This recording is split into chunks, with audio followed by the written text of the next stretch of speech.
But first, before we get into the episode, we need to issue a content warning. Due to the nature of the show, we will be discussing sensitive topics which could include murder, violence, sexual assault, domestic abuse, animal abuse, elder abuse, alcohol, drugs, racism, sexism, homophobia, transphobia, ableism, and more. Please take this into account when deciding when, where, and if to listen. Stay safe, everyone. Hello and welcome to Looking for a Man in His 30s, a Criminal Minds podcast. I'm Emma. And I'm Sara, and today we'll be discussing Season 1, Episode 18, Somebody's Watching, which premiered on March 29th, 2006. Can you believe it's nearly 20 years ago? I cannot, because I was not ready for 2026. Neither was I. Frankly, I feel unwell. Oh. And I think that it definitely has not been that long. No. I think it's still like 2014. It's crazy. It's like my frame of reference is like the 2000s, like early 2000s. So the fact that we're in 26 now is just mind-blowing. Yeah. Anyone says to you 30 years ago, you're like, oh, you're in the 1970s. And it's like, no, the 1990s. And I'm like, what? Absolutely. Depressing. Earlier, a couple of days ago, Sara, I miscalculated your birthday somehow, and I was just about to message you like 2nd of January and be like, you turn 40 next year, and then I was like, that can't be right. And it took me a while to work out, and I was like, oh yes. Yes, I'm not nowhere near 40 yet. 3 more years. Yeah. But yes. So we have had sorry, I know people are like, hey, get on with the episode, don't care. Yeah. Anyway, so I'm going to tell Sara what has happened. Don't care what you actually talk about, Sara. Right. So my mum was like, I know how to fix your radiator. And I was like, I think the only problem with my radiator is that I've turned it off. Like, I turned it down a lot because I don't. And she was like, no, it's always cold in your office. I was like, okay, yeah. She was like, all you've got to do is take off this. Yes. And then there's a little plunger underneath it, and you just have to press it down. She said, where's your hammer? What you have to do is hit it. Yeah. And then, after I'd hit it, this wasn't going back on. Like, this plastic was not going in enough to go onto the thing. I was like, okay, let me look at the YouTube video and see what it said to do. Yeah. It very specifically says, do not hit it with a hammer, just like press it down and see if it will release. But that was not the thing that fucked it. The thing that fucked it is that this wouldn't go back on, and what hadn't been our fault at all, because it had just happened inside, and literally when you pulled this off, there's a little rubber washer sort of thing. Yeah. It's very thick, and basically it had separated. Yeah. So there was water coming out of that, and then there was water overflowing from that. And I was like, there was nothing really wrong with my radiator. No. Why would you do this? And then my uncle came round. He was like, okay, so what you've got to do is force it on. It's brittle plastic. It's from 1986. Yeah. It broke. Oh, dear. So this, by the way, New Year's Day. And so then my mum in the morning rings the plumber, and they're like, okay, well, it's Friday now. We'll get there Monday. Cool. Because it wasn't actually flooding anymore. Like, my uncle had turned off the water in that radiator. Yeah. And then, because he just turned the thing at the other end. And then the plumber comes, right? Yesterday. And first of all, there's stuff that's kind of in the way, because where everything is all over the house, because Mike died, and then my parents are going on holiday. So I had just shoved a load of crap in my office. And then I was like, fuck. Sorry, I forgot you were coming. Let me just ditch all this in the hallway. And then the man is like, okay, well, I found the problem. This bit at the other end of the radiator was off. And I was like, yes, that bit was turned off because we wanted it not to leak. Yeah. And he was like, I can turn that back on. And I'm like, all right, but the thing at the other end is leaking. So could we deal with that before we turn it on? Anyway, he's like, okay, yeah, we will. We just have to move the desk. And listeners and Sarah, you don't know this, but I have 2 desks in my room. Nice. One is a sort of industrial type desk, which can accommodate the sit-to-stand desk. Yeah. And one is like an old 1930s. It's actually called a captain's desk. Oh, but nice. That has all of my craft stuff in there. The captain's desk is in the way a bit of the radiator. Like if you had to reach in the other side. Yeah. And he was like, oh, can we move the desk? And I was like, yes, we can, technically. Yeah. I just don't want to move a whole ass desk when all you have to do is put on another thing that is like, it's just going on the pipe. And it came off the pipe in that. So I don't see why you can't get it back on. And I was like, I can move the drawers because there's a bit of open space underneath the dresser where I have like drawers for my crafts. And he was like, that doesn't help. Anyway, and I was like, right, okay, well, I'll move everything then because I don't want to pay a second call-out fee. No. So I'm moving everything. Mum is out. Dad is in the shower. So I'm just doing this on my own. The plumber guy goes, oh, I've got to get something else out the van. And so he fucks off. And so I'm like, right, okay, I'll just carry all this heavy stuff on my own. That's fine. Don't worry. Yeah. And then I've moved everything, right? Yeah. I've moved all of the stuff on top of my desk. And literally, this desk is bulging with stuff. Yeah. Everything's in the hallway, preventing Dad from now getting out of the bathroom. Nice. Awkward. And I'm like, right, okay, everything is in the hallway. And he comes back up and he says, don't move the desk just yet. And I'm thinking, okay, are you going to help me? No, he doesn't have the tool needed to do the job. And I was like, but you specifically knew what the job was. Why would you not bring the tool? I know. That's stupid. You were phoned on Friday and told the exact problem. Yeah. And I'm not sure why you don't have the tool. And he was like, so I'll have to come back. I'll ring you. And he was like, but for now, I can turn it on. You just won't be able to control the heat at all. And I'm like, fantastic. That's what I like. Yeah. That's the very point of radiators. To not be able to control the heat at all. Honestly, at this point, leave the radiator off until you fixed it. I don't want to risk fucking flooding again. So anyway, that happened. And it was just, that is my entire intro chat thing. It's just this fucking radiator.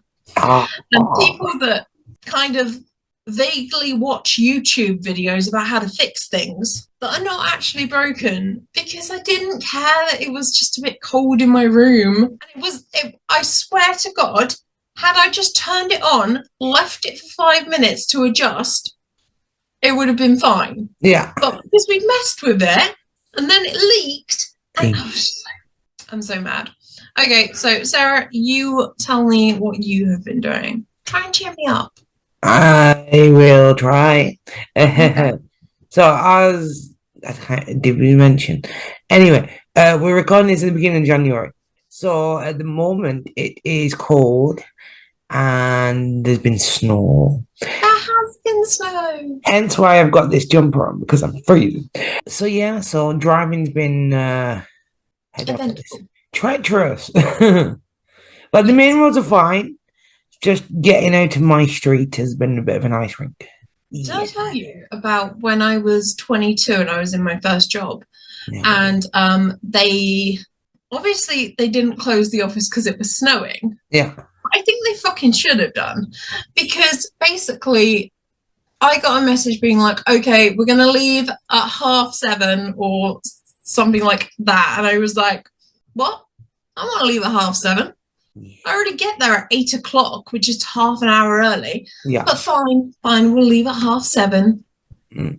And so I get there and I'm wearing boots, and the person who was driving us decided she didn't want to risk going down the hill in her car. Yeah. So she was going to park on the top as opposed to in the office car park. Okay. And we would just have to walk down the icy hill. When I tell you, I'd rather have died in a fiery crash. Because do you know what happened? My shoes had absolutely no traction on them at all. They were just fucking slipping. Oh dear. I could not get a footrest. I was having to literally hold the, like, I think it was just a hedge actually on the way down, like literally like grab the bits of the hedge. Oh dear. And like one of my colleagues was having to like hold me up. Oh dear. And I was like, why is there no friction at all? And honestly, about halfway down, I thought, I'm going to slip. I'm going to hit my head. I'm going to die. Nice. The smartest thing for me to do would be to take off my slippy shoes and walk in my socks. Absolutely terrible idea. Yeah. Like literally, I got into the office and they had to get a washing up bowl, fill it with warm water and put my feet in it because they were like, we're so worried that you might get frostbite. Oh dear. Like, take off your socks, put your feet in here. Your socks go on the radiator. This is my first job. Oh dear. I have genuinely, like, in fact, I would estimate that this is 2 or 3 weeks into my job. And this is the example. I was like, well, I put boots on because it was cold. I didn't realize we wouldn't park in the car park. Nightmare. Oh dear. Anyway, go on. Going off your story, in my second job, it was like early 20s.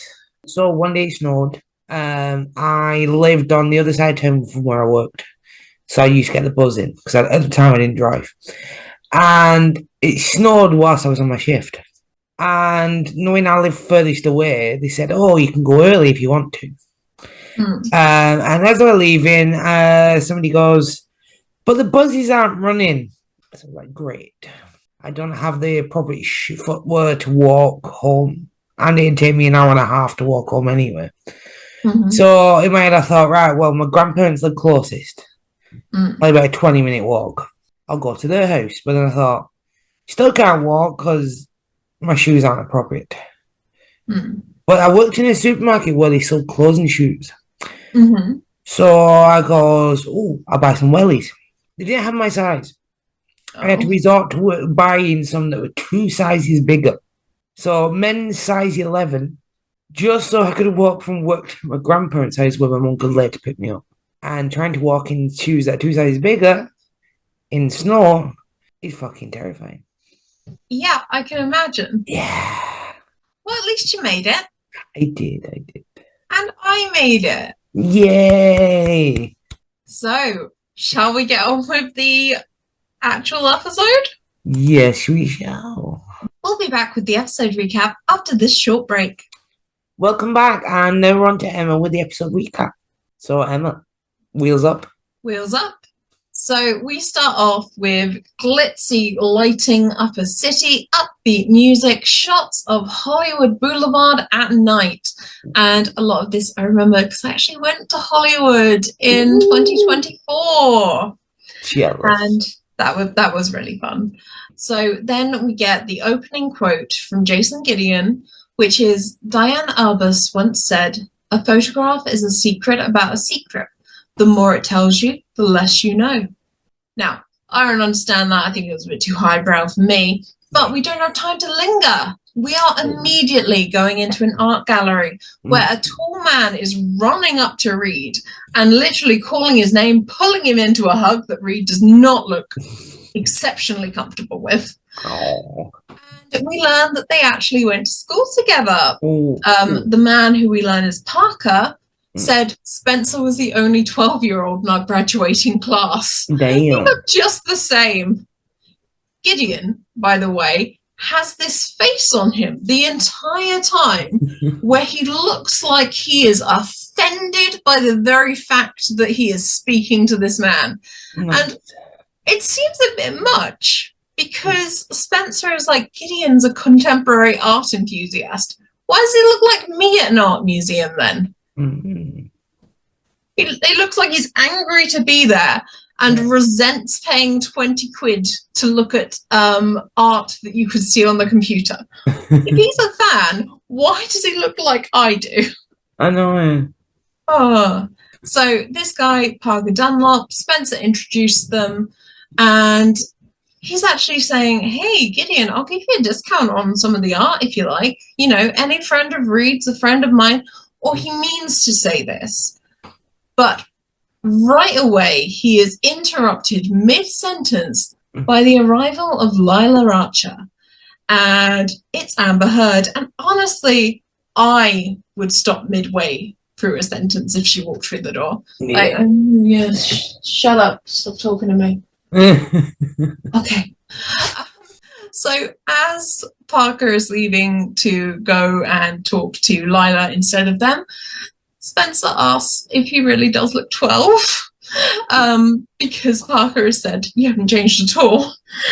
Oh. And Gideon's like, maybe 14. What a devastating read. Oh. And then Parker introduces Lila to Reed and Gideon. And Lila has a friend who is very fucking snotty. So Parker introduced her as a movie star. And this friend, Pinky, her name is Pinky Robertson. We don't actually ever get to learn that that's her last name. It's just in the show notes. Yeah. She's like, movie star, please. She has a supporting role on a TV show about beach volleyball. Talk about boob collar. Like, as opposed to blue collar, it's boob collar. And I did not realize that until I found the quote and I was like, wait, what? I had to go back and listen to it. Oh my God. But Reed is tripping over all of his words as he introduces himself. He's like, yeah, I'm Dr. Spencer Reed. I'm Spencer. You don't have to call me doctor. And she's like, I won't. And Parker is then having to chase off the paparazzi who are taking very up close pictures of Lila, Spencer, and importantly, not the art gallery exhibition that he is running. And then we get possibly my favorite part of the episode because it's just insane. Actually, I will tell you, this is one of my favorite episodes, Criminal Minds. But genuinely, hilarious bit is that Gideon is dragged off from Reed and Lila by this woman who is batshit insane. Like, Pinky Robertson is an artist, a bitch, and a lesbian, in that order. So she's dragged him off. Lila is starting up a conversation with Reed. Reed's explaining what he's doing in the city and having to explain again what a profile is. And she teases him in a way like, oh, are you profiling me right now? And he's like, no, I'm not. And she's like, it's okay, calm down. You're really not used to a woman talking to you, are you? No. So cut immediately to Gideon's conversation with Pinky, and oh my God, he is barely interested. He looks angry at the fact that he is even in the art gallery despite being a massive fan of art. And she is like, I mean, literally, girl, what? She is like, hey, you remind me of my dad who was a therapist. That's so hot. Like, what? What did you just fucking say? She's got daddy issues. She has daddy issues to which I don't think this show has ever explored before or again. No. And Pinky comes out with, if I weren't a lesbian, I'd jump your bones. I've always had this thing for middle-aged men. I'm so confused. Help. Gideon is thankfully saved from the strangest conversation I think he's ever fucking had. And this man routinely talks about how different people murder. Yeah. Like, and this is probably the strangest conversation he's ever had. And he's like, nope, absolutely the fuck not. She is she is being dragged off to talk to a member of the press, and honestly, the first time Gideon has ever been thrilled to hear there's a member of the press here. Cut back to Reed and Lila. They're discussing the artwork in front of them, but clearly the subtext is, hey, we like talking to each other. Because Lila is saying, hey, art is supposed to make you feel something. Do you feel something when you look at this? And I can't tell you what to feel. And he's like, well, right now I feel pretty good. Like, oh, do you, Reed? Do you? Aww. You're talking to a hot blonde. I can't imagine why you feel good. Gideon does not fucking care about how this might be Reed's only chance to enjoy himself. Hey, remember how you were discussing, like, last episode that Reed never has any time off? He can't even go to New York? Yeah, well, anyway, Gideon couldn't give a fuck. Come with me. We're leaving the art studio. Don't try and talk more to the pretty girl who's interested in you. No. I have to leave before this lesbian with daddy issues tries to, I don't know, publicly have sex with me. So Lila is abandoned in the art studio, which sucks. And then it cuts to another scene. We're cutting between scenes of Reed and Gideon doing their training seminar, and a blonde actress talking to someone on the phone saying she's just waiting to receive the script for that day, or the script for that episode of the show she's shooting. Yeah. What scenes we'll be doing when, la la la la. She checks who rings her doorbell by opening her laptop and looking, and at first I thought, oh my god, is that some early prototype of a Ring doorbell? That seems super inconvenient. Yeah. One, it's above the person. Two, you have to go over to your laptop and actually open it. Turns out, security camera. So nice. Although I don't know how secure it is if you're oh, okay, I'll let that person in with a full helmet on so I can't see who they are. Not actually that helpful. But so it cuts between this and scenes of Reed talking about victims of violent crime. So yeah, it's cutting between scenes of the woman and Reed talking about violent crime. The transition here is quite harsh.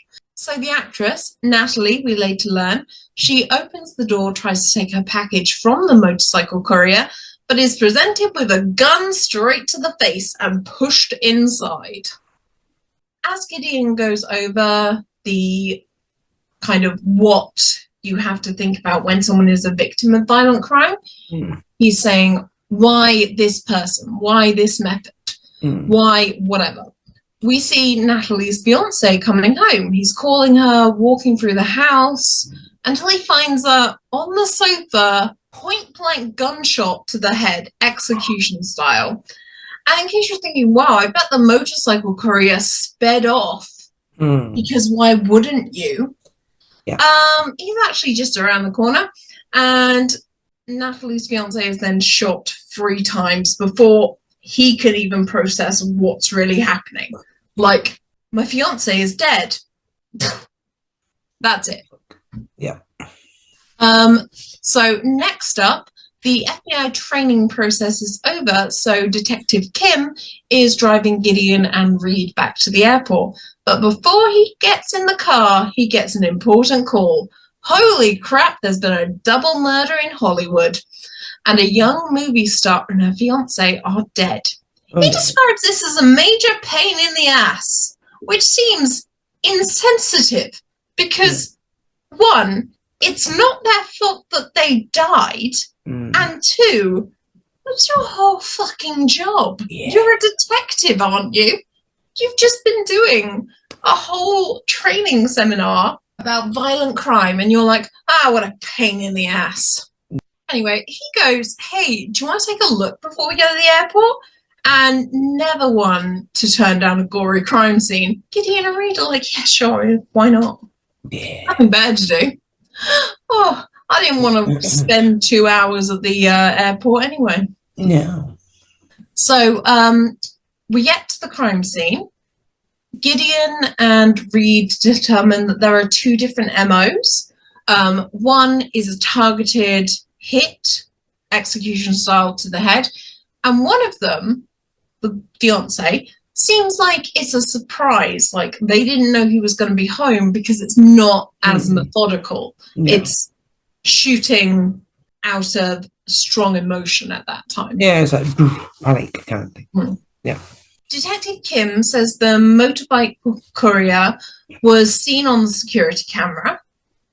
And it does make sense that you would need that if you're a celebrity, but doesn't, as I said, help if you just fucking open the door anyway.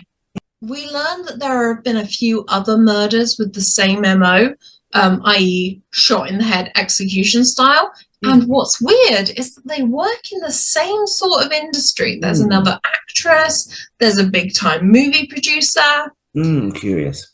They determine that this seems like a professional hit because the killer knows what they're doing, cleans up after themselves, and doesn't leave any evidence behind.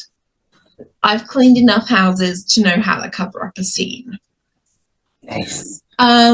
Spencer is then shocked to see that there are actually people taking pictures of them inside the crime scene from the next yard. And Detective Kim is just like, welcome to LA. And I mean, that shouldn't really be on the tourism board. Like, he's never going to get that slogan, is he? Crime scene vultures, welcome to LA. They determine that there's no sexual component, which is odd for serial killers.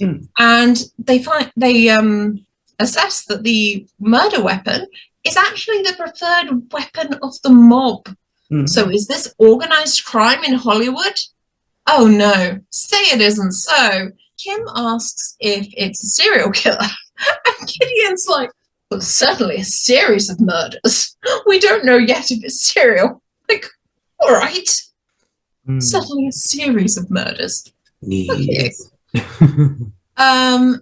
But they agree to stay out and help with the investigation and just cancel our flights and get the rest of the team out there. Yeah. So cut to the jet. We learn that both of the previous crimes took place in public spaces. So moving to a house is a shift in MO.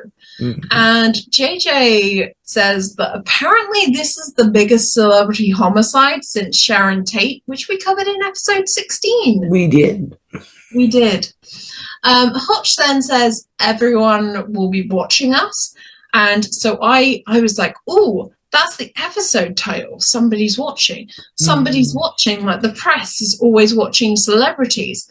Somebody's watching, like people will definitely pay more attention to a crime that involves a celebrity. Somebody's watching because somebody is stalking someone. Big brain. So the problem is that this is a really good murderer and there's no DNA or anything left behind. Even the victimology is all over the place. Two young blonde women. I assume a middle-aged man for the producer. The team determined that they're looking for a type 4 assassin. To give you an idea about the different types, one is political assassins, you know, Lee Harvey Oswald. Type 2 are egocentric, looking for recognition types. And type 3 is psychopaths, cold-blooded killers that leave messier scenes because they're disorganized. Type 4 is someone who suffers from a major mental disorder and is frequently delusional.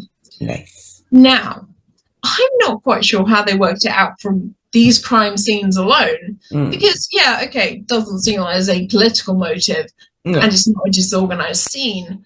But how did you rule out, like, egocentric? How did you rule that out? That could easily have been the thing. Doesn't matter, we don't have time for that because Lila has just walked into the police station with her manager because she received a pretty weird threat.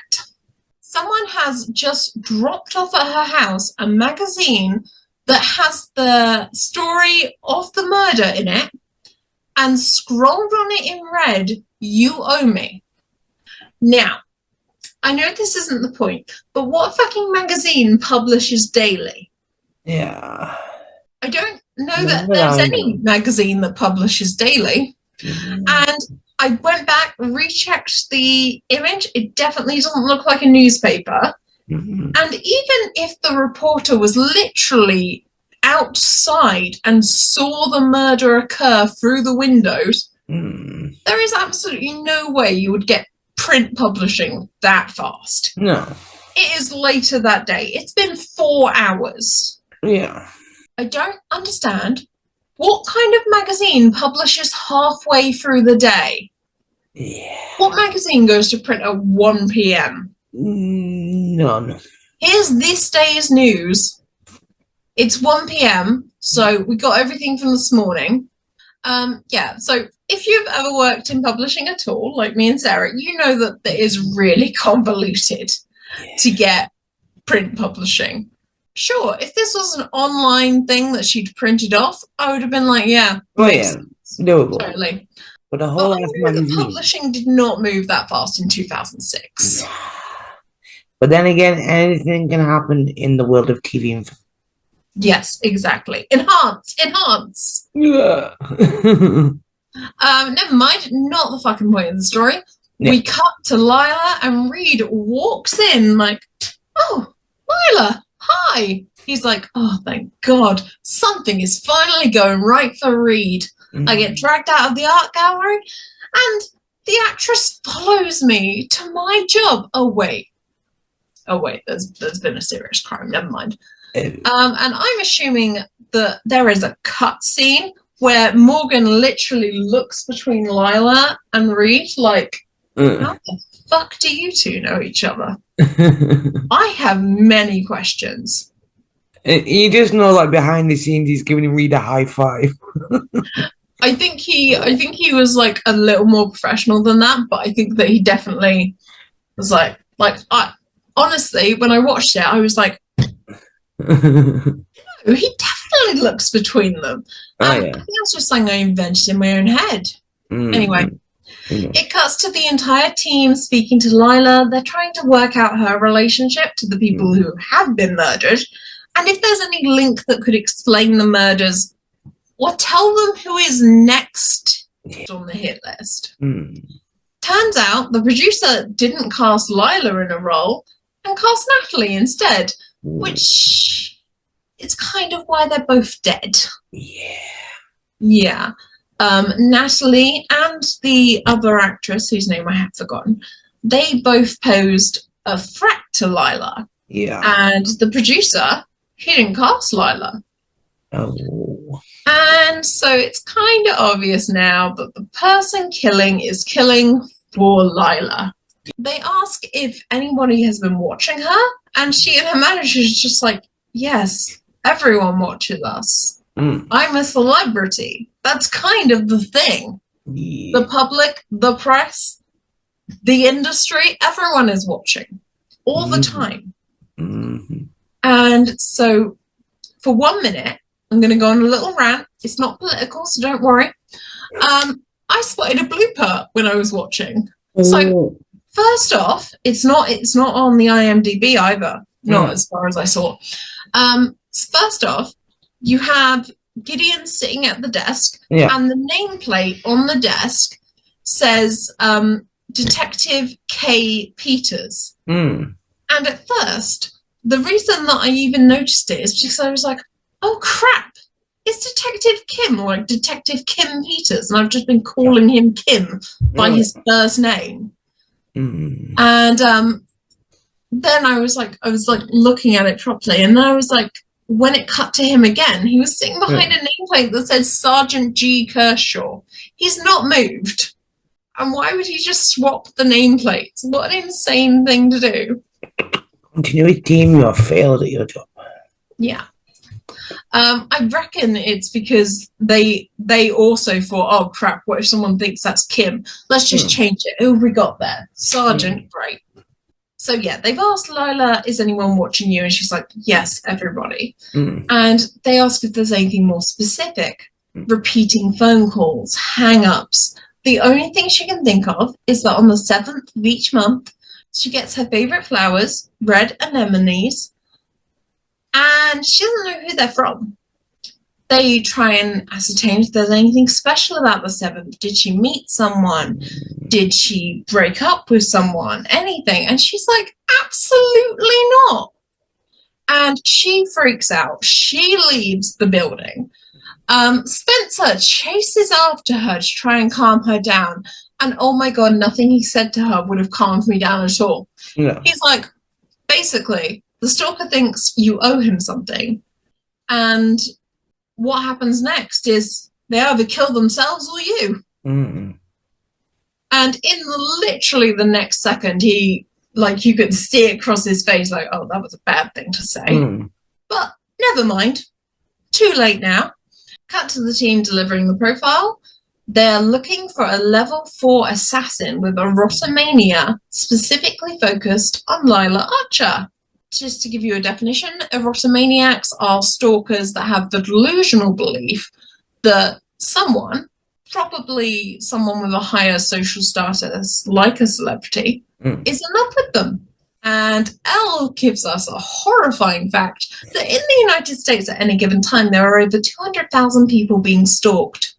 What? That's terrifying to think about. Thank you. Yes. As they talk about the stalker, they link him to similar stalkers like Robert John Bardo, who killed actress Rebecca Schaeffer, or John Hinckley Jr., who had an obsession with 12-year-old Jodie Foster. As they go through the profile, it cuts to footage of Bardo at trial and Hinckley's assassination attempt. Hotch says those stalkers can be either male or female. It's most likely we're looking for a single male, a loner, in his late 20s to early 40s. So technically they're looking for a man in his 30s. Very intelligent, with ample time to follow his victim and study her habits. Okay, so back to Lila on set. Yeah. She and her manager Michael are having a conversation. He is trying to get her to come stay with him or stay at a hotel, at least until the police say she's safe. And she is brushing it off like a murderous stalker is nothing more than, oh, well, the heating might be out for like a couple of days. Like, someone is literally killing people and may kill you, and your response is, no, it's fine. God, you're overreacting. She has the exact reaction I do. Yeah, you do have that reaction. You're just like, it's all right. So, my God. If there was ever a case where Sara was being stalked, she'd genuinely be like, oh, well, at least I know there would be someone there if I, had an accident or something. Yeah. I'd be like, yeah, Kathy Bates was there in Misery as well. It didn't end well for that guy. Anyway, as Michael leaves, Lila's PA Mags comes over. They joke about how Michael is being weird and how everyone in Hollywood is weird. Mags gives Lila her script and then says, oh, by the way, this envelope was on your trailer. Lila opens the note and in capital letters it says, Lila, I've always been so good to you. Why would you go to the police? And now keep in mind for later that there is a handwriting sample. She is being watched. Like, the stalker saw her go to the police. Yeah. Cuts to the trailer. All of the BAU and Detective Kim are inside it, discussing the note, the verbiage, and Detective Kim asks for it in English, and Spencer says it is in English, actually. Babe. Yeah.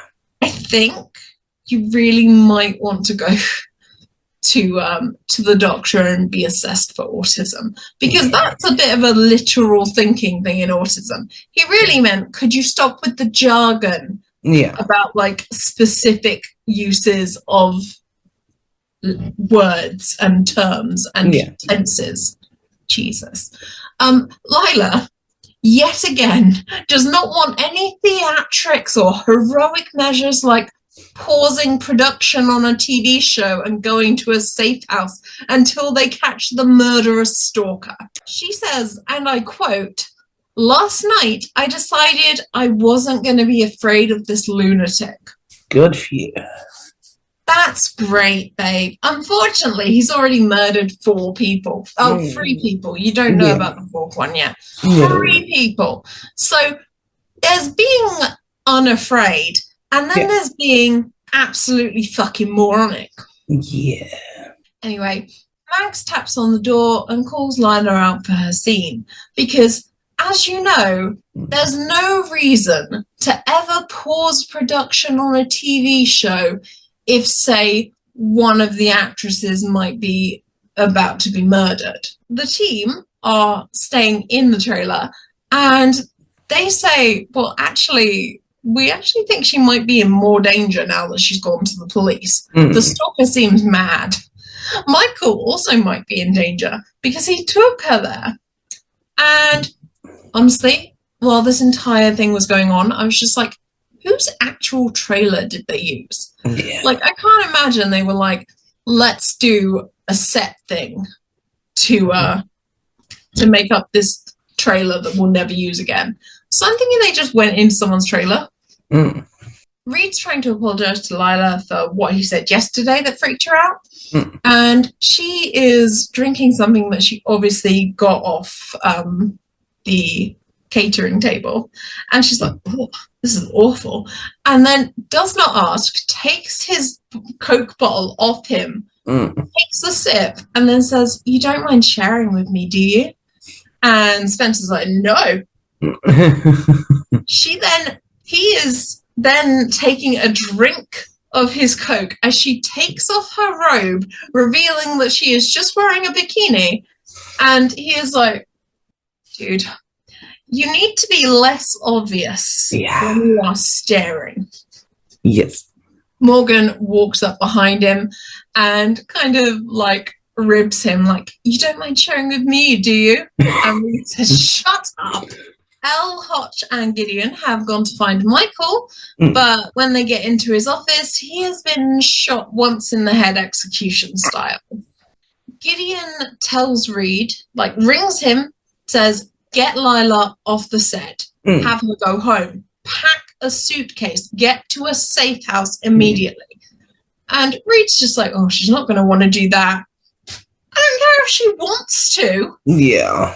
This is now, people are getting killed that are closer to her. She is next. It's like, well, have you even spoken to a manager? And Gideon's like, he's dead. Oh, fuck. So could you just do your fucking job? Yeah. And Reed's like, oh, she's going to take that so badly about the manager being dead. Gideon's, for fuck's sake, man.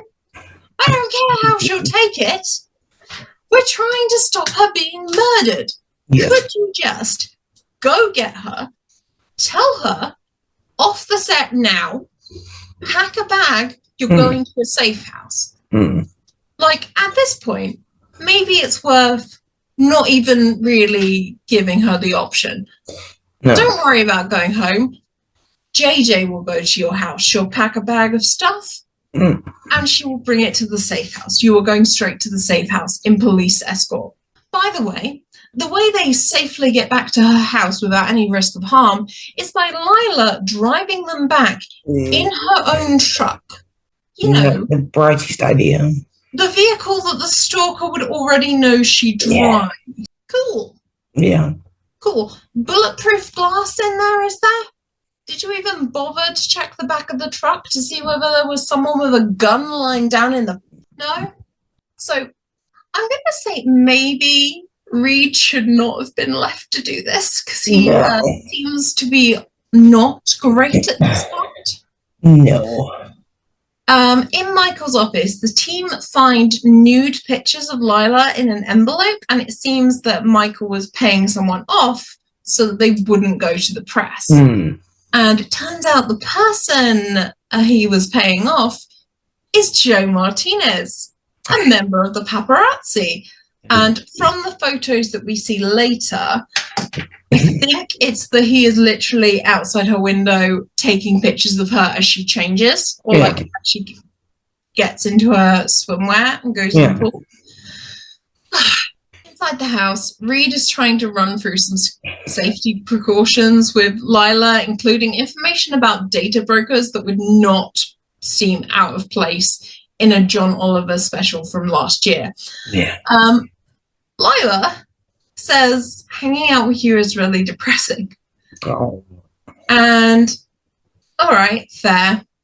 It's also depressing hanging out with me and John Oliver, I imagine. Yeah. Morgan and Kim are at Martinez's photo studio dark room.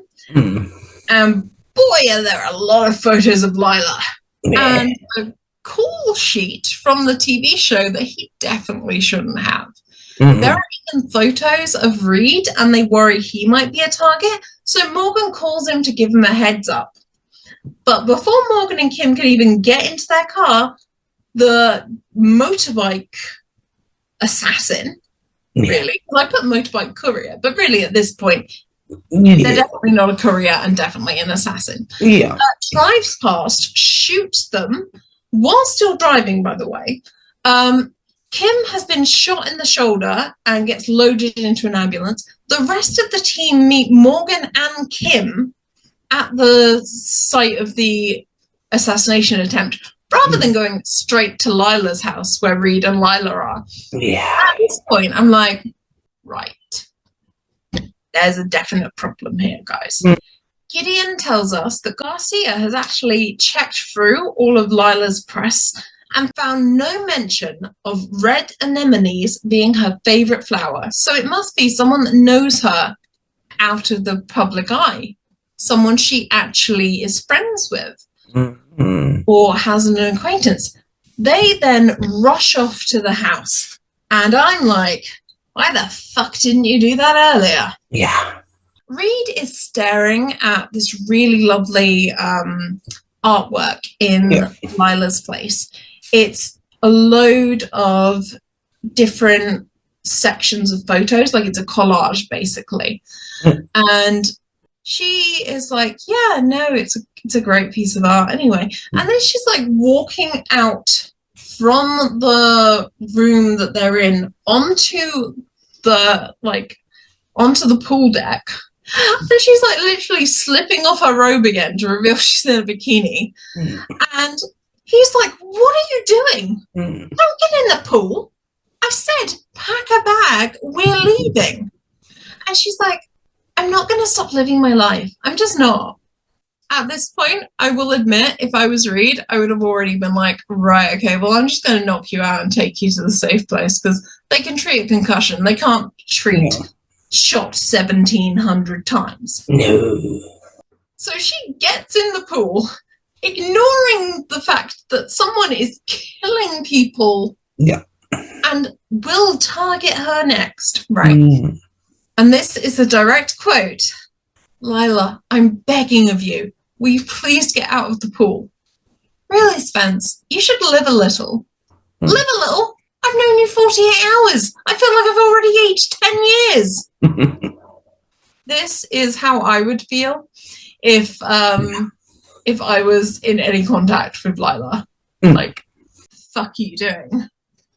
She then lifts up her hand and says, okay, help me out of the pool then. And in a move that everyone could have seen coming, she pulls him into the pool fully dressed. And his gun is wet. And I'm assuming that means it won't fire. And he is then like, oh, yeah, you ruined my gun. Probably the phone. He probably has that in his pocket. Yeah. And so, to be absolutely clear, Lila, someone is trying to kill you. And the person that you are getting protected by now no longer has a working phone or gun. Yeah. Awesome. You are fucked. And she is just, I know they've been doing this little flirting bit all the way, but she just kisses him. And he's like, wait, what? Huh? And before he even has time to say anything, she's kissing him again. And then they're both kissing. They're both kissing. Yeah. And all the way, all of this is being photographed by someone in the bushes. And Reed is trying to mumble over an explanation of transference, being like, no, I'm supposed to protect you. That's why you're feeling this way. And she's like, you mean you don't like me? And he's like, no, I do. I like you. But I'm supposed to protect you. And she's like, then keep me close, and kisses him again. And they continue kissing until he finally goes, right, no, I'm sorry. We do have to stop kissing. Michael is dead. You are next. We need to get out of the pool. We need to see if my gun works. Yeah. She's like, furious. Yeah. He really killed the mood. Yeah. And she lifts herself out of the pool, walks inside, and says, don't follow me. Yeah. And he's there, like, literally, like, just incredibly sopping wet. Yeah. Morgan puts his gun to the head of the paparazzi in the bushes, which is Joe Martinez. Yeah. And Elle comes up to Reed, who's still soaking wet. And it is safe to say that they are definitely judging Reed, because Reed has definitely done something wrong here. Morgan then accuses Martinez of murder, and Martinez is all like, wait, I didn't kill anyone. I know I took a load of photos, and I know I've got her schedule. That's because I'm trying to get a shot that will put food on the table. All paparazzi are celebrity stalkers. Yep. I didn't kill anyone. And Morgan's like, well, I'm still going to arrest you for trespassing. Yep. Good. Then there's a bit where Elle hands Reed a gun, and I assume it's hers, because I assume she was like, well, your gun isn't going to do anything now, is it? So here's mine. And then they leave. Now, I will remind you that at the ambulance, all of the team was there. Morgan was there, having just helped call an ambulance for Kim. Yeah. Gideon is there, relaying what Garcia said. JJ is there. Hotch is there. Elle is there. Why are Gideon and Elle the only ones that turn up at the house? And Morgan. Where's Hotch? Where's JJ? What are they doing? Send the entire team there. Yes. Because also, and this is something that annoys me, right? You have already assessed that Reed is not the best person to be watching over Lila. No. I get that Morgan has to leave because he's arrested this guy and he's taking him to the police station. No. Where are Gideon, JJ, and Hotch? Why does Elle leave? They should have all gone there. Two of them should have left with Martinez to question him at the station. The others should have stayed there, because Reed is clearly not capable of separating, hey, that's a hot woman, from, oh, I actually need to do my job.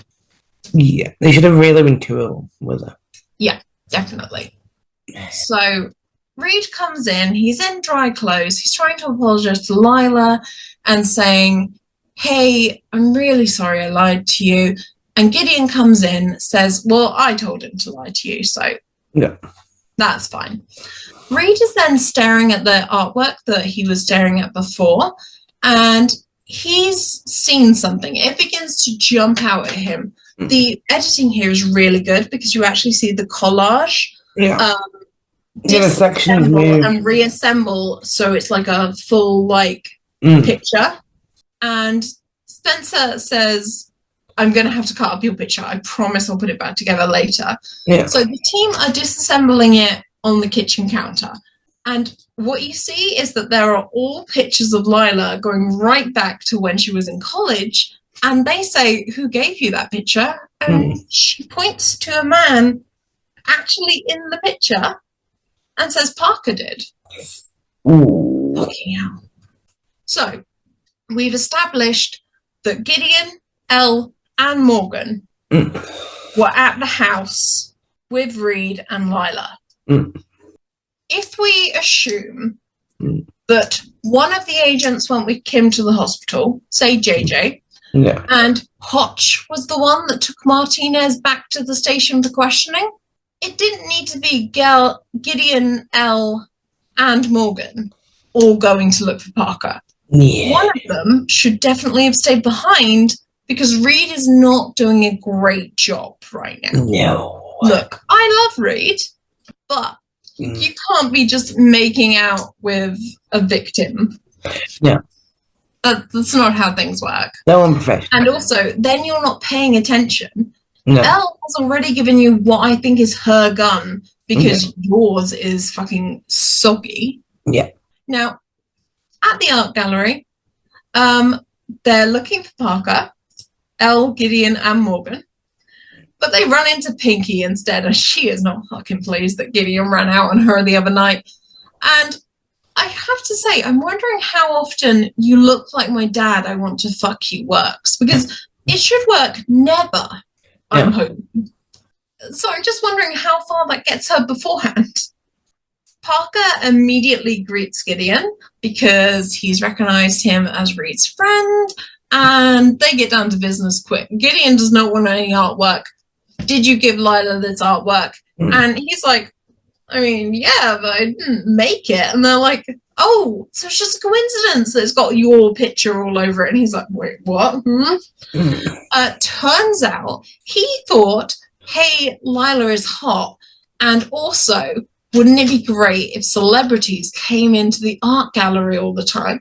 Yeah. That'd be good for business, wouldn't it? So someone gave me the artwork for her and said they didn't want to give it to her themselves, so could I do it? All right, that still makes you look like a creep. And he says, wait, I'm not that kind of creep. In fact, the person who made the artwork gave it to him and asked him to give it to Lila without saying who made it is Maggie Lowe. She works on the show with Lila. They've been to college together. She wants to make sure Lila got the artwork, but didn't want to know it was from her. Why not? If you're friends, you can give someone a piece of art for their birthday. I wouldn't have found that suspicious at all. If any of my friends had been like, oh, hey, I got you this piece of artwork, it's literally like pictures of your journey from college when we met to now in your career, I'd be like, oh, what a lovely present. I wouldn't be like, oh, that's a bit weird. So I don't see what the subterfuge was. A bit weird. And Lila has known Maggie since college. Even if you're like, okay, that's maybe about 5 or 6 years at this point. How did Lila not recognize the handwriting? I have no idea. Even though it's in capitals, and look, I know that if I was writing your name in capitals, I mean, the S still looks the same. I still write the S the same way. I've just done it to test. Yeah. So I'm just like, I don't see how you didn't recognize it's her handwriting. Suspicious. Anyway, no time for that. They're calling Reed and saying, hey, ask Lila if she knows Maggie. And Lila's like, yeah, Maggie's my PA. She's a really good friend. There's no way she could be the unsub. Famous last words. Then Maggie calls Lila and Spencer says, okay, keep her on the phone. I'm going to try and trace the call.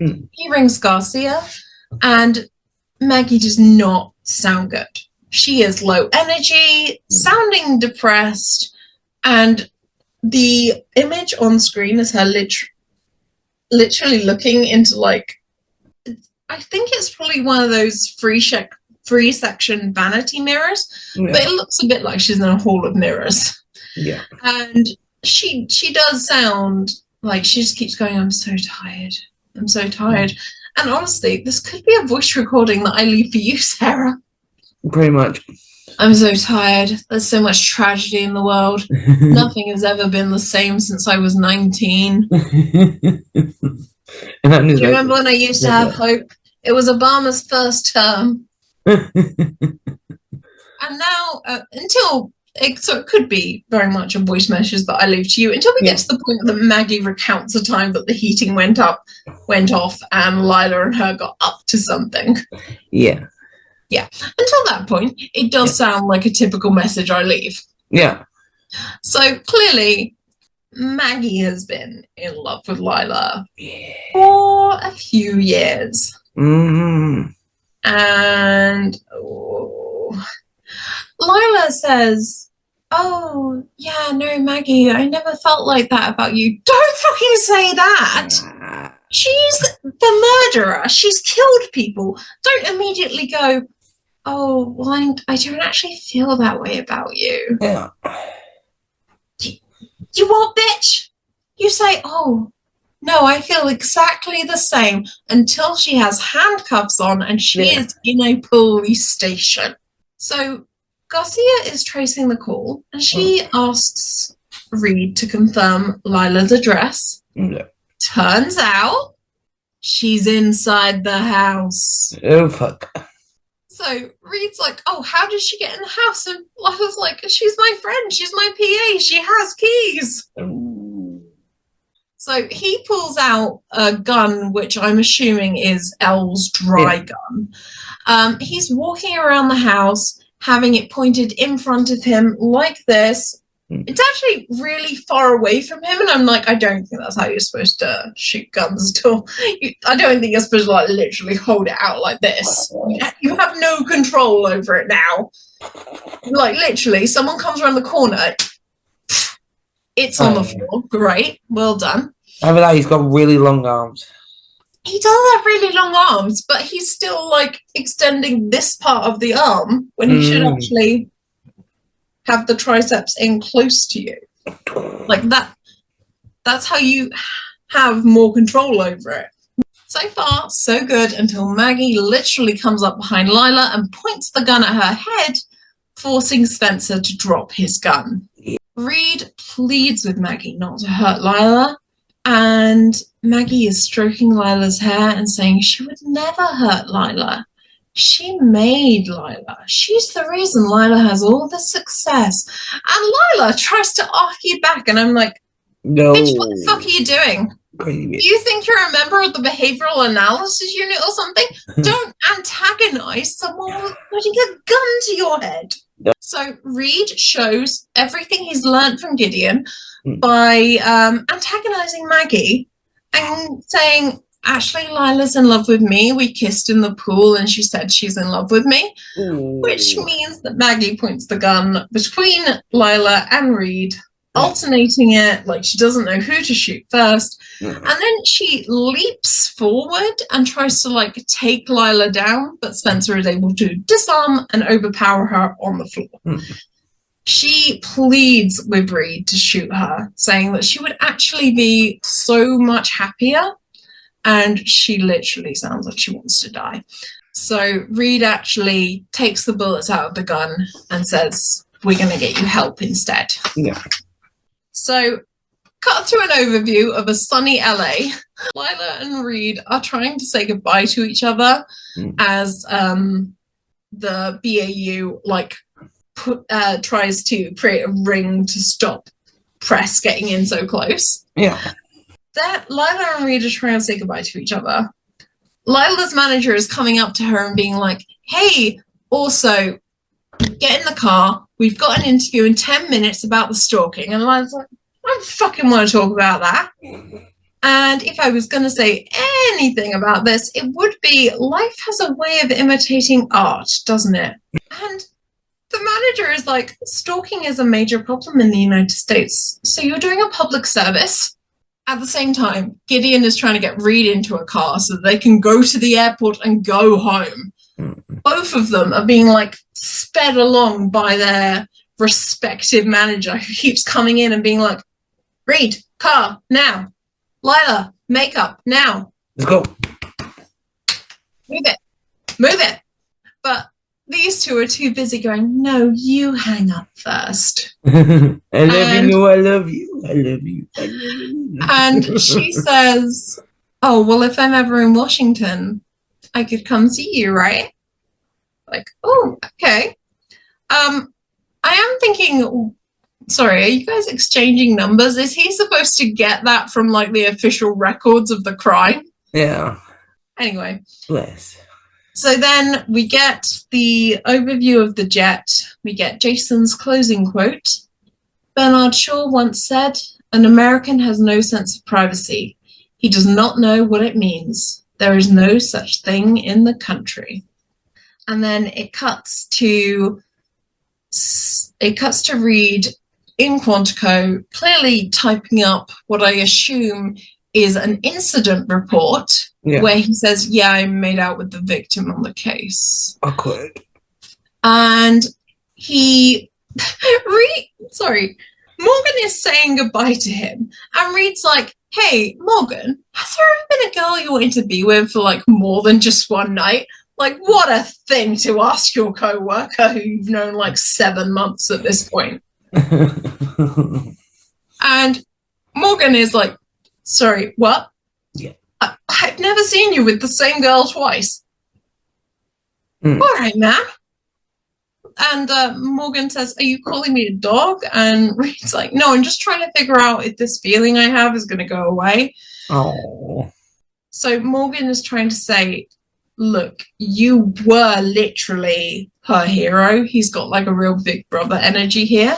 Yeah. And he's trying to say, like, you know, maybe something would work out. And I'm like, I don't think you should encourage that, actually. Again, this seems like a major problem. Yeah. Like, Morgan's kind of like, you'll figure it out, don't worry. And there's a magazine with Reed and Lila on the cover where it's like, Lila Archer, mystery man.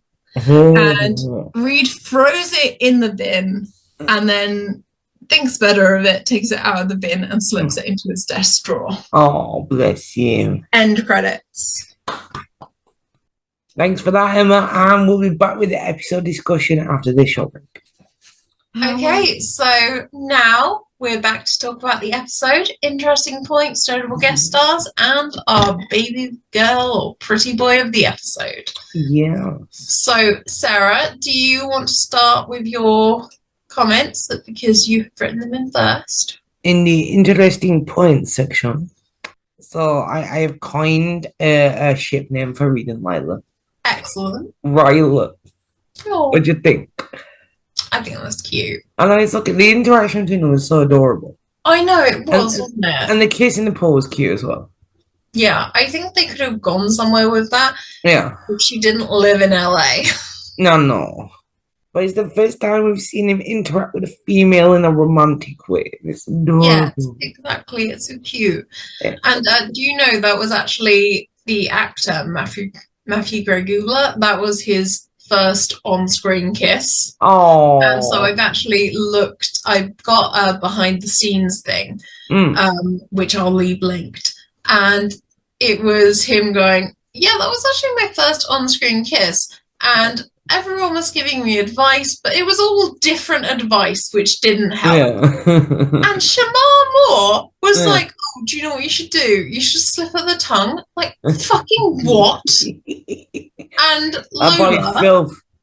Lola went, absolutely fucking do not do that. No.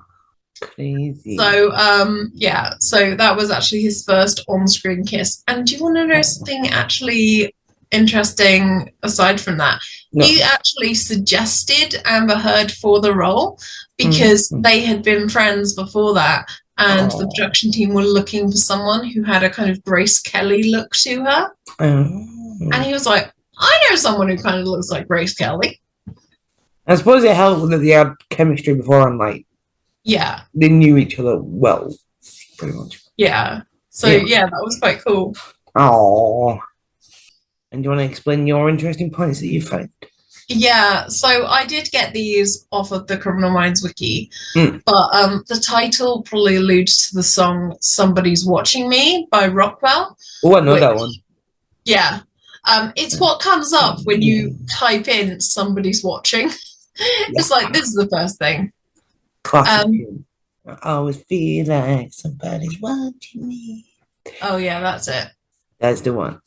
Yeah. So, notable guest stars. Yes. We have Amber Heard. She played Lila Archer. And I don't know if this is a before she was famous sort of thing. Probably. But as for what she's currently doing, she's in the Aquaman films, which I haven't seen because my mum has a problem with the actor who plays Aquaman. A very her problem. Like, no one else is going to relate to this. She has an issue with Jason Momoa. Yeah, she thinks he's arrogant. I'll off camera, I'll let her tell you why. Yeah. Because I don't want to get sued by Jason Momoa. Nice. But yeah, so she just doesn't like Aquaman, so she would never watch the movies. And seeing as I don't like superheroes, I've also never seen the movies. Yeah, I've never seen it before. So. But she was also in The Stand. It's a mini-series based on a Stephen King novel. Mm-hmm. And so based on basically everything about me, I will probably watch that as soon as I find that it is on a streaming service I have access to. Yeah. Because actually, I really do like Stephen King miniseries.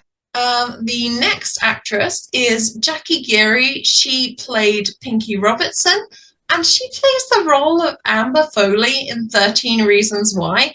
And we both watched this show, Sarah, but I have no idea who this is. Like, literally, I was going through my head. Yeah, I couldn't think either.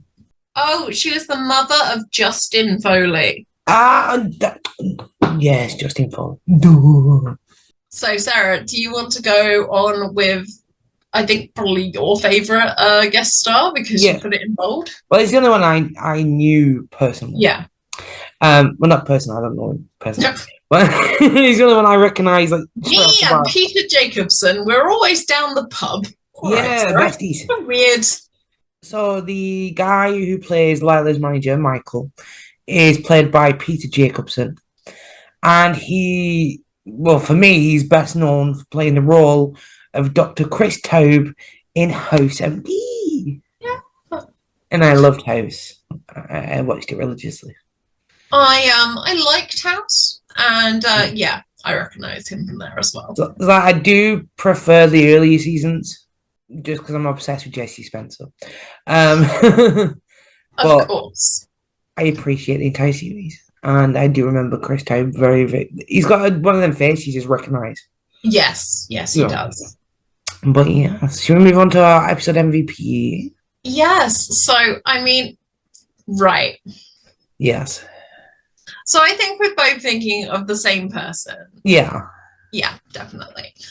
If we were awarding based on job performance alone... Then no. Yeah, then absolutely no. It would be Morgan, who seems to have a handle on things. Yeah. So should I give you my reasoning? Yeah, go on. So my reasoning was because he managed to stop the unsub without shooting her. Mm-hmm. Like the way what's the word? Is that overpowered? Yeah, the way he overpowered her was like... Yeah. It's hand-to-hand combat. It's de-escalation. Yeah. Something you don't see a lot in Criminal Minds, actually. Yeah. Quite a lot of the time, it's fucking escalation. It's like gun first, everything else later. No. He managed to, control the situation without the use of a gun. Mm-hmm. That was my reason, anyway. And there's also really intense character growth in this episode. Yeah.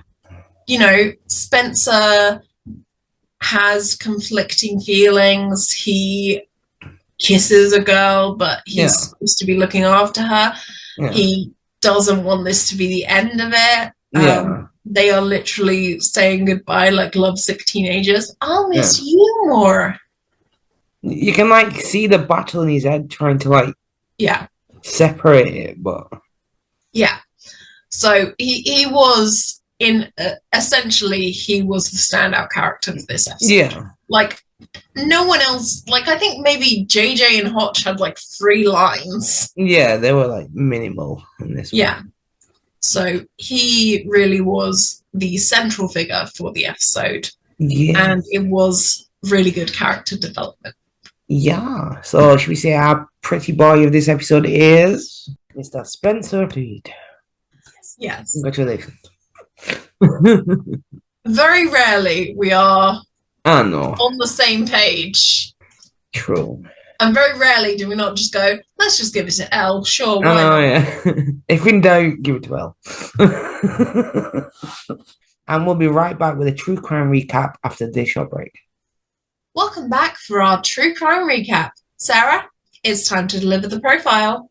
Thank you. So, in this week's episode, we had our unsub, Maggie Lowe, targeting people who she believed had wronged the woman she was obsessed with, which was actress Lila Archer, or people that posed a threat to Lila's career.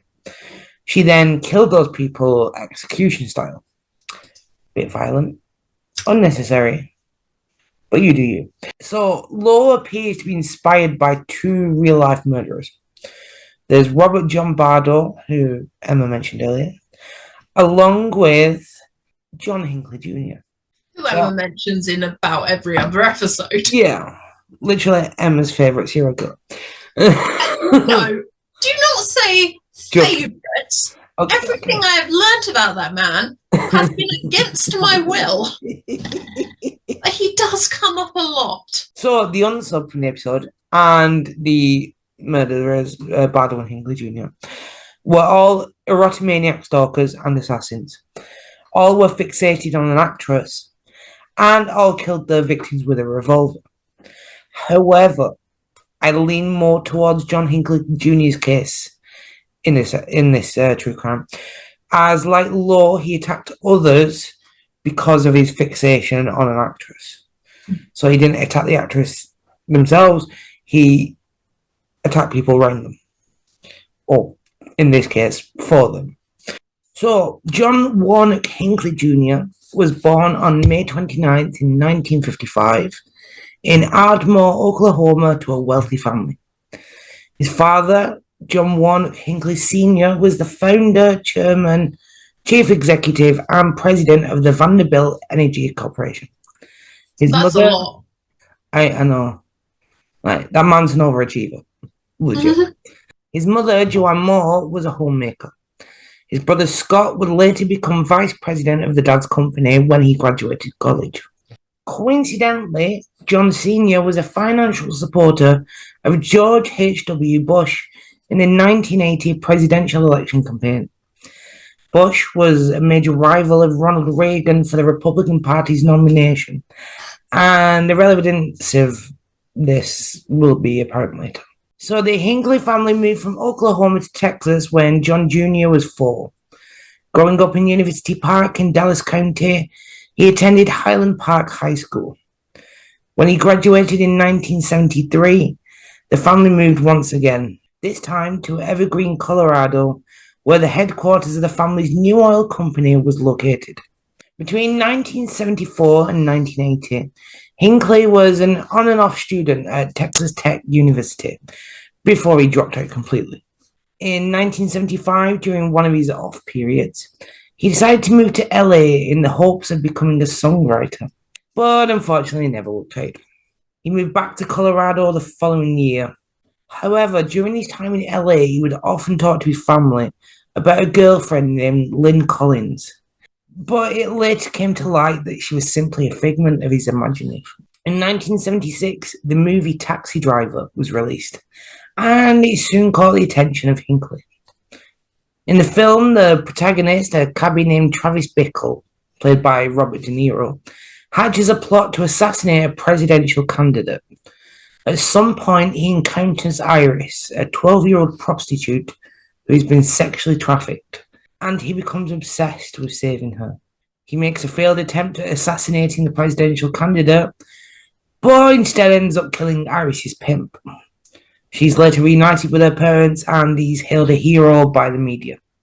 Enthralled with the character of Iris, played by a young Jodie Foster, Hinckley began to adopt the style and mannerisms of the Travis Bickle character.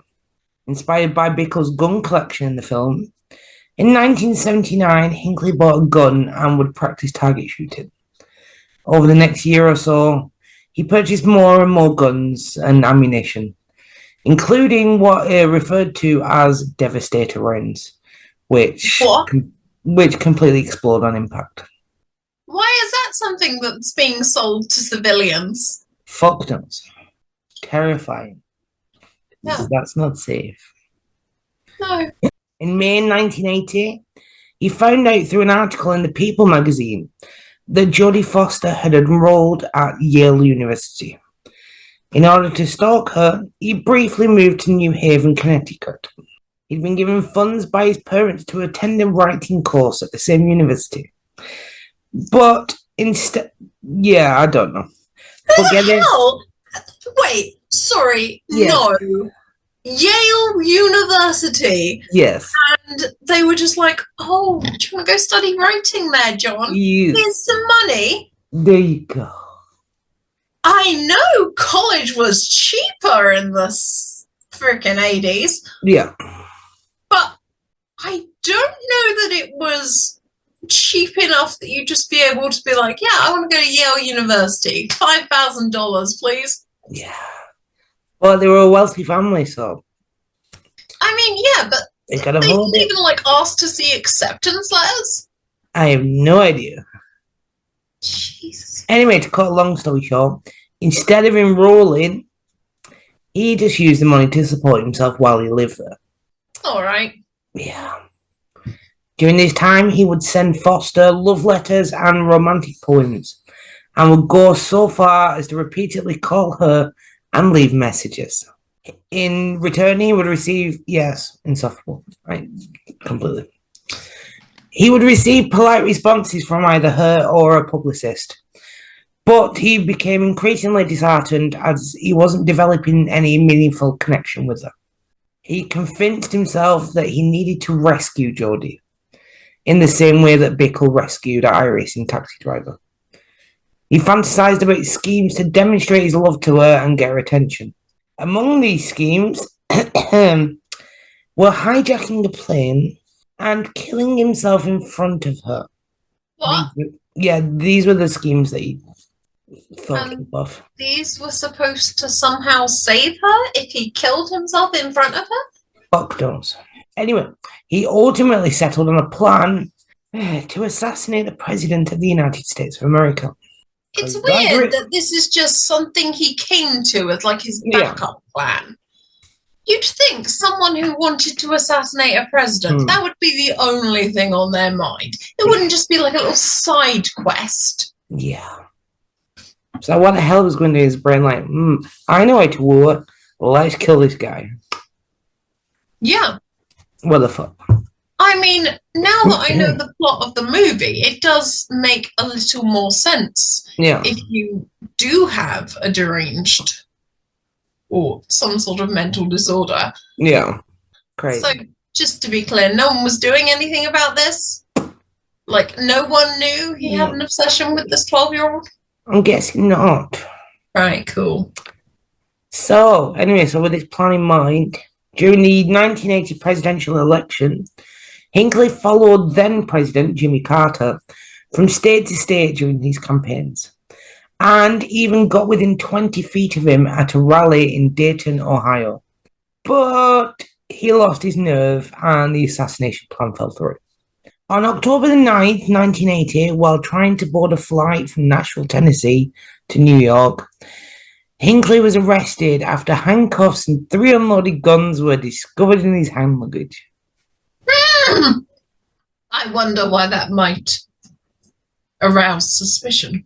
And you'd think, surely that would send him to jail. No. I would think. Yeah, but no. He was fined $50 plus court costs and released. That's a slap on the wrist to someone who's already rich, isn't it? Legit. That's practically pocket change. Mental. Anyway, it doesn't say when he flew to Dallas, but he flew to Dallas. And 4 days later, on October the 13th, he bought more guns from a pawn shop, including the one he would use months later in another assassination attempt. How many months later, you ask? Well, in March of 1981, the 29th to be exact, Hinckley arrived in Washington, D.C.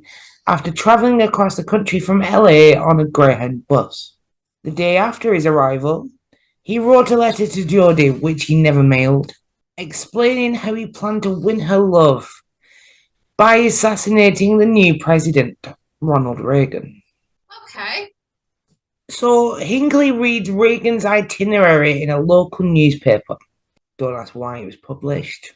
Is this like how they published the route that Kennedy's car was going to drive down the day he was assassinated?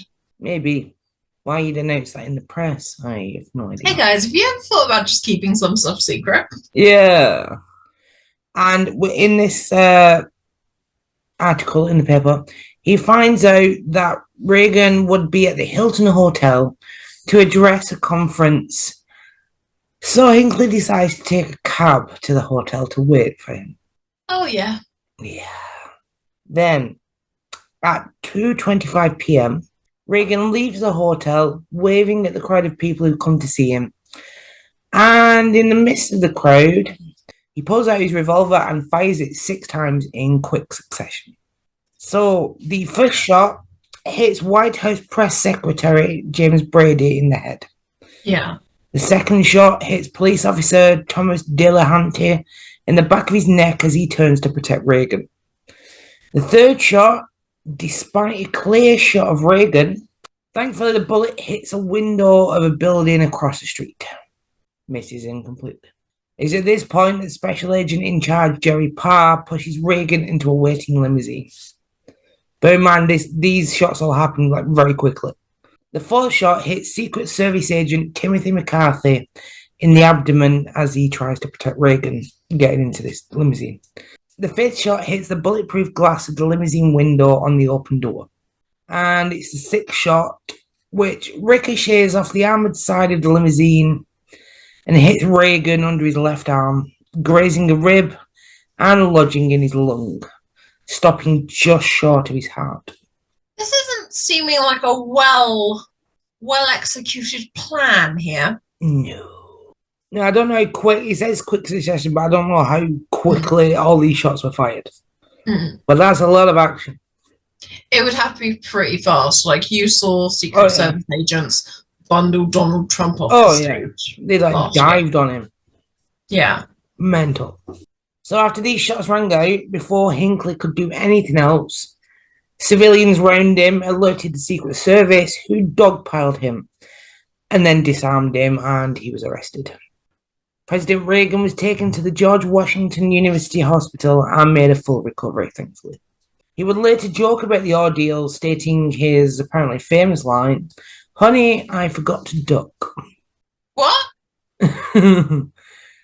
He says it was a famous line. I've never heard it personally. No, I think I have heard Reagan. I'm just going to believe that. Like, it does seem like something, because, you know, he was an actor, so it does sound like something that Reagan would have said. Yeah. And at least it's not as bad as, well, I consulted the astrologer. Yeah, true. A real life thing. Ronald Reagan based genuine policy decisions, like when he would hold meetings and stuff, on an astrologer's say-so. Okay.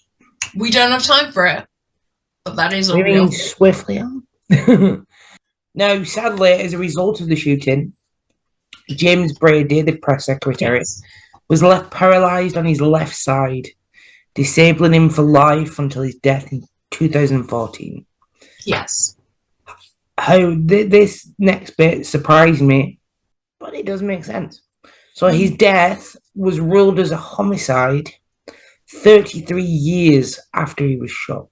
Yes. They did that with the survivor of the Hillsborough disaster as well. So he was left severely disabled as a result of the crowd surge of the crush that day, and then they ruled it his death as a result of Hillsborough because all of the injuries that led up to his death. They've been sustained at that time. Yeah. Okay. Yeah. But so I agree. It definitely should have been ruled a homicide. So they did that. 100%. So, following his arrest, Hinckley was initially held at the Marine Corps base in Quantico before being moved to the Federal Correctional Complex in Butler, North Carolina. At the trial, the prosecution argued that the shooting was premeditated. As they explained, the gun was purchased specifically for this attack. He trailed Reagan before launching his attack. he purposely travelled to Washington, D.C. in order to do this. He left a note detailing his plan. He selected devastating ammunition. And, of course, he fired 6 shots. Yeah, that sounds pretty premeditated to me. 100%. 100%. You bought the gun, you travelled there. Yeah. It's not like you just walked past, had a gun on you anyway, and shot him. However, the defence argued that Hinckley's actions and his obsession with Jodie Foster proved that he was legally insane. Psychiatrist William T. Carpenter diagnosed him with schizophrenia. For the prosecution team, they had forensic psychiatrist Park Dietz, who diagnosed Hinckley with dysthymia, a depressive disorder. Oh, okay. He also diagnosed him with narcissistic, schizoid, and borderline personality disorders with a mix of passive-aggressive features that did it. But he claimed that none of these illnesses rendered Hinckley legally insane. Yeah, that's the problem, isn't it? The definition of legally insane. Yeah. But, I mean, with someone with that many mental disorders, it is hard to argue that they were legally sane. True. 100%. Like, genuinely, if someone came up to me and said, right, I'm thinking of shooting the president because I want to impress this actress in a movie, I'd be like, sorry, fucking what? Qu'est-ce que c'est? You guys speak French now. New skill unlocked. Yeah. Sara reveals the Duolingo sponsorship. Yeah. My being French in 2005 came in good use. Good for you. Later. I only remember how to order a black coffee. Nice. I can't even do that. I can't remember half that stuff now. What? Because I can't remember half that stuff now. Bonjour, je m'appelle Emma. Je voudrais un café noir. Yay! So the jury at the trial deliberated over the course of 4 days and found Hinckley not guilty by reason of insanity to all of his charges on June the 21st, 1982. As a result of this ruling, he was sent to St. Elizabeth's Psychiatric Hospital in Washington, D.C. A few years later, Hinckley and the hospital board began seeking various conditional releases. The Reagan family frequently spoke out against these requests. In 1986, a judge denied a request for him to be transferred to a less restrictive ward. A year later, the hospital board requested a 12-hour unescorted pass for Hinckley so that he could visit his parents for Easter. But this request was withdrawn following knowledge that Hinckley had written a letter to the serial killer Ted Bundy. He'd also sought the address of Charles Manson and received a letter from the Manson family member Lynette Fromm. The 80s were wild, man. Wild. By the 90s, Hinckley was permitted to experience some privileges, such as off-site trips under supervision. In the early 2000s, he received a judicial approval for a release proposal, which included 6 local day visits under the supervision of his parents, and later 2 overnight visits. On July 27th, 2016, a federal judge ruled that Hinckley could be released from the hospital as he was no longer considered a threat to himself or others. Is that because Reagan was dead? Probably. Who knows? Either that or he changed his ways, he wasn't obsessed with Jodie anymore. I have no idea. Well, of course not. She was a fully grown woman at this point. True, good point. So, 2 months later, on September the 10th, he was released under the conditions that he was to live with his mum full-time in Williamsburg, Virginia, work at least 3 days a week, and he was ordered to record his browser history. Yes. However, he was prohibited from contacting anyone from the Reagan, Brady, or Foster families. He was prohibited from watching or listening to violent media or accessing porn or speaking to the media. 2 years later, in 2018, a judge ruled that he could move into his own home in a location that was approved by his doctors.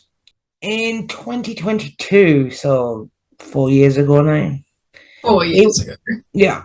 And depressing. He was fully released from court-mandated restrictions.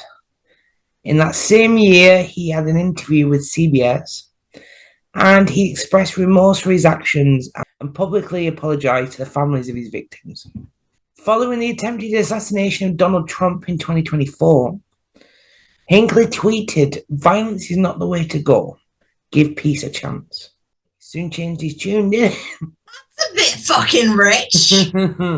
So you're trying to assassinate two presidents, and then you defend I'm sorry, him. you wanted to assassinate Jimmy Carter. Yeah. Then you try and assassinate Ronald Reagan. Yeah. It is a bit much for you to be like, "Hey guys, but put the guns down." Yeah. So as of today, Hinckley often posts videos on his YouTube channel that he created in 2020, where he performs original songs and cover songs. And in one of his latest videos, literally 12 days ago, he was showing off his vinyl collection. Yes, we're shocked. I haven't been brave enough to actually watch the videos.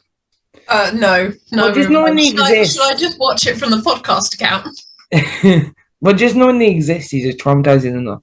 It's very strange that a man that 9 years ago was not allowed to go on the internet, or access any sort of media from the internet. It's a bit weird that he is now allowed to have a YouTube channel where he can broadcast, but I suppose that he has served his sentence. And the depressing thing is he's got more followers than us, so... Oh my god. Yeah, well, I'm not willing to assassinate someone. No. To get more followers on the YouTube channel, Sarah. I'm sorry, we're just going to have to go some other way. Okay. No matter how many things I read about Wes streeting on a daily basis. Nice. Frankly, I don't know why I bothered bringing up Wes streeting. Donald Trump fucking went to Venezuela and kidnapped their president. Yeah. Like, I'm no big fan of Nicolas Maduro, but you can't just kidnap country's president. No. That's illegal. Yeah. Under US and international law. Yeah. Anyway, should we move on to our next section? Yeah, sure. Why not? Okay, so this section of the podcast is What Would Penelope Garcia Do? This is the segment where we link you to a cause, a charity, a petition, etc., etc. So we have previously covered stalking, but as we now know, 200,000 people are being stalked at any one time in the United States. Yeah. So we are going to be covering stalking again. Yeah. So, Sarah, would you like to go in? Yeah. Start us off with the UK. Yeah. So there is a charity named Paladin, and they assist high-risk victims of stalking throughout England and Wales. And there's a number of independent stalking advocacy caseworkers, also known as ISACs, who ensure high-risk victims of stalking are thoroughly supported and protected. You can visit the website, which is paladinservice.co.uk, for advice and support if you are experiencing stalking yourself. There's a helpline you can call, which is 02038 664 107, or you can email them at info@paladinservice.co.uk. You can also contact the National Stalking Helpline, which is 0808 802 0300. This is a free phone, and the lines are open 9:30 a.m. to 4 p.m. Monday to Friday. However, on Wednesdays it closes a bit later at 8 p.m. You can also access the Victim Support website, which is victimsupport.org.uk. They have advice on what to do if you're a victim of stalking. There's signposting to other agencies for help and advice. And there's also a 24/7 free live chat available. Or you can call them on the support line at 0808 168 9111. And over to you, Emma, for the USA. Okay, thank you very much, Sarah.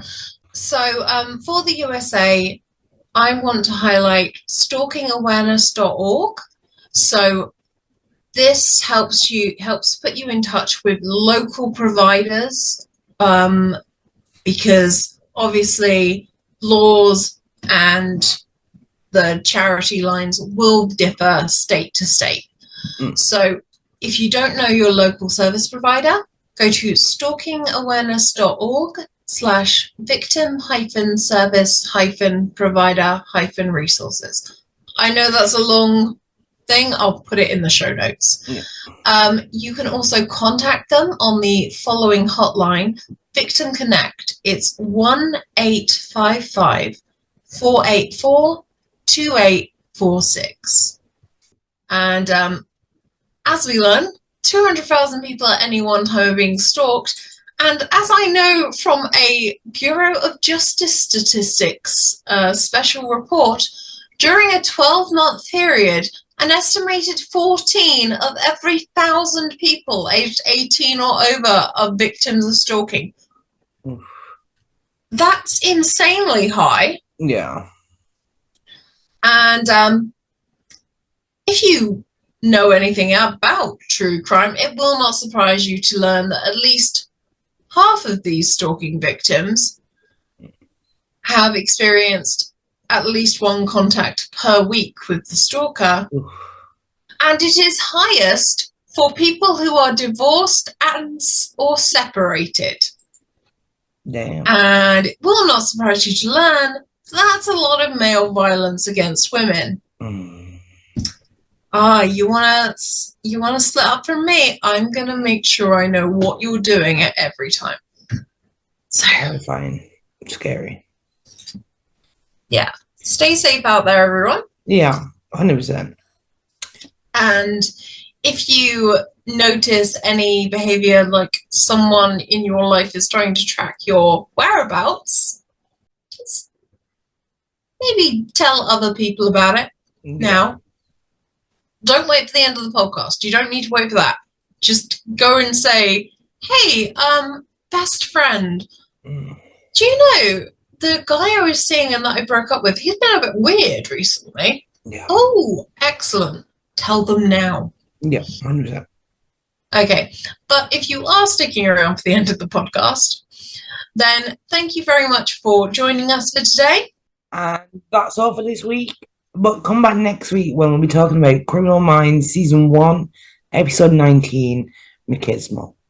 And while you're waiting for the next episode, why not follow us on social media? We're on Instagram at Looking for a Man in His 30s Pod, Tumblr at Looking for a Man in His 30s Pod, and you can email us at lookingforamaninhis30s@gmail.com. I couldn't edit that to match the social handles. Fail. All 3 times first is spelled out. Don't put 30 or you might get one of those bots that Instagram clearly thinks we are. Yeah. And you can also rate and review us on whichever platform you're using to listen to podcasts.